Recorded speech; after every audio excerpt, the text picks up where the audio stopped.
એવું કહેવાય છે કે હજારો વર્ષ પહેલા જ્યારે સમુદ્ર મંથન થયું ત્યારે તેમાંથી 14 પ્રકારના રત્ન નીકળ્યા હતા, અમૃત, લક્ષ્મીજી અને વિષ, અને તેમાંથી જ એક રત્ન હતું કામધેનુ ગાય. અને આ ધરતી ઉપર આ કામધેનુ ગાયની 32 પ્રજાતિ મોજૂદ છે અને તેમાંથી એક છે આ પુંગનુર. આપણે આજે આ ગાય વિશે વાત કરી રહ્યા છીએ અને કહેવાય છે કે ત્રેતા યુગમાં ભગવાન રામના ગુરુ વશિષ્ઠજી પાસે પણ આ ગાય હતી અને આજે પણ આ પુંગનુર ગાયનું એટલું બધું મહત્વ છે કે તિરુપતિ બાલાજી મંદિરની ગૌશાળામાં આજે આ પુંગનુર ગાયો ઘણી બધી છે અને તેમના દૂધ અને ઘીમાંથી ભગવાનને પ્રસાદ ધરાય છે. અને આંધ્રપ્રદેશના એક ગામનું નામ જ છે પુંગનુર. ત્યાંના એક ડોક્ટર છે કૃષ્ણમ રાજુ, જે આ ગાયની પ્રજાતિ વધારવામાં બહુ જ સરસ ભૂમિકા ભજવી રહ્યા છે અને આ ગામનું નામ જ છે પુંગનુર, એટલે તે આ ગાયનું નામ પણ આ જ આપ્યું છે.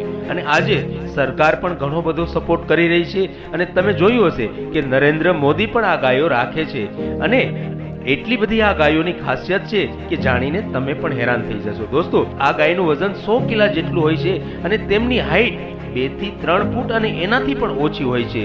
અને તમે નાના એવા ફ્લેટમાં રહેતા હો તો પણ તમે આ ગાય રાખી શકો છો, કારણ કે તે સાવ નાની હોય છે અને બહુ સરસ લાગે છે જોવામાં.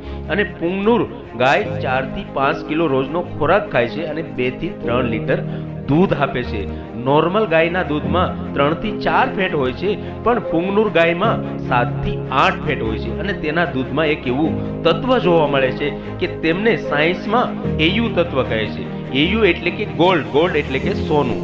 અને આટલા માટે આ ગાયો આજે લોકો ખુશી ખુશીથી પાળી રહ્યા છે અને આપણા ઘરમાં પણ આપણે પુંગનુર ગાય રાખી શકીએ, કારણ કે તે સાવ નાની આવે છે અને જોવામાં તમને પણ બહુ સરસ લાગે છે અને એટલી ક્યુટ આવે છે કે તમે જોઈને જ ખુશ થઈ જશો. તો પછી મને તો એવું લાગે છે કે પાછું રામ રાજ્ય આવી રહ્યું છે કે હર એક ઘરમાં હર એક ગાય